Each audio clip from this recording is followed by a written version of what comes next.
What's up, you guys? Claak here with another video. Today I'm playing my Rescue Shaman. Yay! And this Rescue Shaman actually has sort of became my main. It's like day 3 on him. I finally have all my Riptide traits. Really strong class. Comparatively to Rescue Druid, doesn't even match up. Rescue Druid doesn't even match up how good this class has. This class has so much utility. They have earthen, they have grounding, wind shear. The Riptide is insanely strong. They barely even had the cast ever. Rescue Druids had to cast more than Rescue Shamans. To me, doesn't make a whole lot of sense, but yeah. Let's go ahead and go into this game. This is a commentary, so if you don't like commentaries, I apologize. I know a lot of you ask for commentary and some ask just the games with music or something like that. And we'll try to go back and forth between that, I guess. Try to, you know, make people happy within my channel. Anyways, before we get in this video, make sure to go check out my Twitch channel. I stream every single day. Hope to see you there. So for this game, we're facing RMP as a Shadow Priest Bunkin, which is outplay, I think. I usually know this. Yeah, it's outplay. Yeah, it's outplay. So your main objective here is to control that mage as much as possible. You can even hex him, try to ground his polys and pyroblast because he is fire. That's what they're gonna go for, and also wind shear him as well. Try to make sure your positioning is good enough so that you can stay by a pillar always, and try to LS the polys. And you know, this map is gonna be very hard because there isn't really a pillar to say. It's more like a tower in the middle, and you got to go around that. You could go up the stairs, but I wouldn't recommend going up the stairs. Every time I go up the stairs, it's a hellhole for me. Absolute hellhole. So again, control that mage. Watch out for when they're trying to swap you. It'll be very obvious when they do swap you. At least if you're far enough, if you stay far enough, you'll be able to see them trying to swap you. You'll see the rogue either try to make his way to you to get a shadow step kick or a stun or whatever. It's going to be very obvious when they do stuff like that. Okay, let's go on and hop into this game. Again, try to watch out for your positioning. Try to watch out for that mage more specifically. He's your main target. Obviously, you got to watch out for all three. Priest could come here. Rogue can do his stuff to stun you and kick you, blah blah blah blah. Very simple stuff, right? So what they're gonna do right here is sap me, and it's gonna be our goal to survive this first go. They're not even popping cooldowns right here. So as you saw right there as well, we get a beam onto the fire mage's pyro. Very good. You don't want to pop cooldowns unless they're popping cooldowns, unless you get desperately low. Only time to pop cooldowns. Right now, a lot of people would pop actually like Stone Totem right here because why? He's like 60%. He's taking a lot of damage. We're gonna be you're gonna feel very scared. And like again, he drops down to 40%. Just don't do it. Don't go for it. Don't drop that Stone Totem until they pop cooldowns, until that rogue pops vendetta, until that mage pops his little freaking combustion, whatever it's called. I think it's called combust. Yeah, so don't do it. You know, just try to out heal it. Again, if they get dangerously low, let at least one of your teammates pop a cooldown. Try to save your stuff. So right here, I should technically stop this pyro, but you know, it was just a misplay. I thought someone else was going to stop it. I should have just went for it. It was very bad. So right here is kind of it's getting into a panic mode. Like we're going to be both all dropping really low. So my druid gets a cyclone on the mage, and it's a very good cyclone. Here's a blind. Again, this is one of those moments where you don't want to shrink it instantly until you see vendetta or combustion. Just wait. Just wait. They're going for Gator Pyroblast. Our team is doing an awesome job at stopping it. I get sapped. They still haven't popped a cooldown. And since I'm sitting it and they do get a Pyroblast off, Mage decides to pop his cooldowns. But look at me.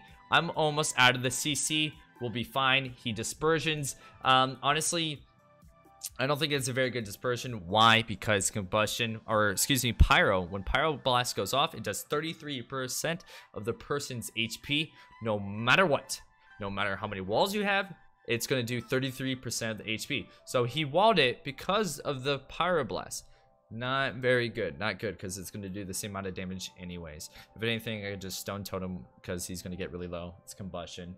I guess overall it's not that bad of a trade, but I mean, I think we could have saved it.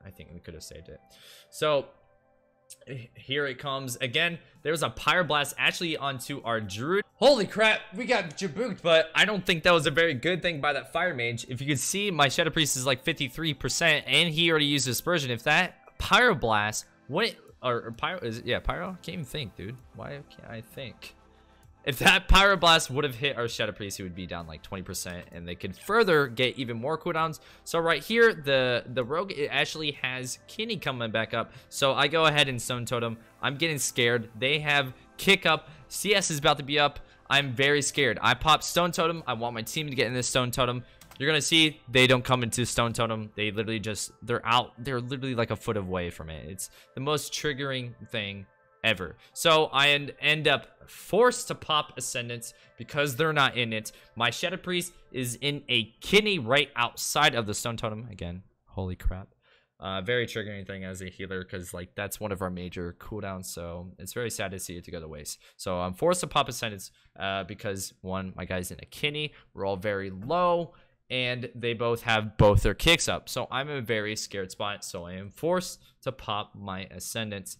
Again, I'm trying my best to keep up everyone as much as possible. We're still trying to do our go. There's Greater Power Blast. I end up wind shearing it, getting a Hex out of it, and we're controlling the game a little bit. This is going to be our turn to play aggressive. I saw the mage going for a poly. I don't have any kicks up, so I run to this side right here, just in case he went for a blink or something like that. They're going to try to get a reset, and I'll see the Rogue coming by, and I'll try to get him in combat, which I do, and I run the opposite way towards my team. And for talents, I hope you guys are running the correct talents as the rest of Shaman.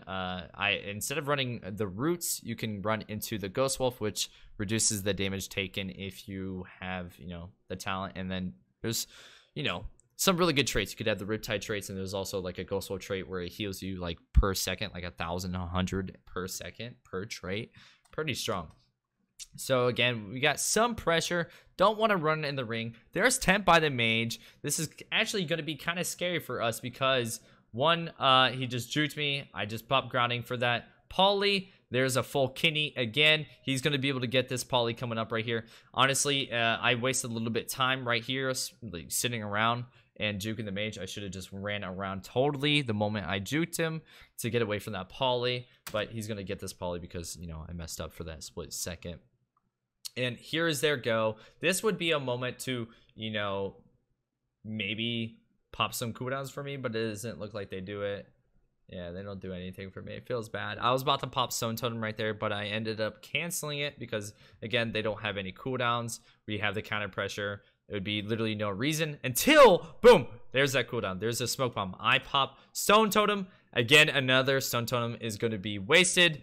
I get the idea here what the Druid is trying to do. He's trying to get away from the Pyroblast, but he ends up getting it anyways.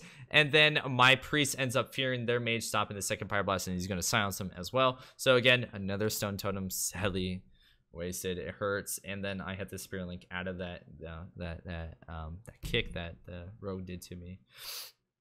So again, I'm trying to watch my position. I stop that Pyroblast because he could blink again to get it off. So just to make sure I would get it, I went for it. I tried to ground for that second Pyroblast, but he ended up getting mind control, so it was a waste. Again, communication is very important. We're not into communication, so we're kind of just like, you know, freestyling it at this point.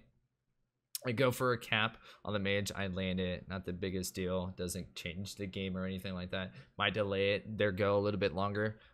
So right here, they actually get a decent amount of damage onto our Shadow Priest. I ended up kicking in that second Pyroblast into a poly. I should have grounded that. I don't think I had the global for it. It was a misplay by me. I get MD'd, very good MD. We're still okay. The DRs polys me. I get Earth Shield onto our Druid. Our Druid should have Bark Skin, and he can go into Bear form and Frenzy your Drain. He should have Renewal. We should have a lot of cooldowns.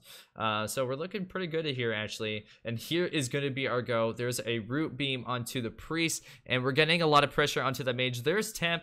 I try to get it, but he's obviously too far. He's around the corner. This is going to be the time to run, and this is going to be our time to push forward and try to get him out. We're controlling this Priest very well into a triple DR Fear, into a War Stomp.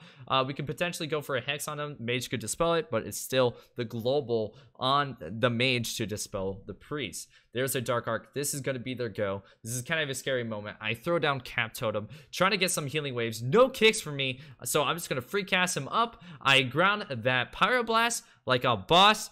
And we're pulling back. Honestly, we should be pulling forward because they already kidneyed, or yeah, at least he has kidney coming up. But I felt like this should be our go, because no one's DR'd Cyclone right here. That at least our kill target isn't DR'd. So, or did I say that right? I don't know if I said that right. So we could actually Cyclone the Rogue and Priest and get some counter pressure. I think we should be playing aggressive, but it's not the end of the world. They actually end up swapping me.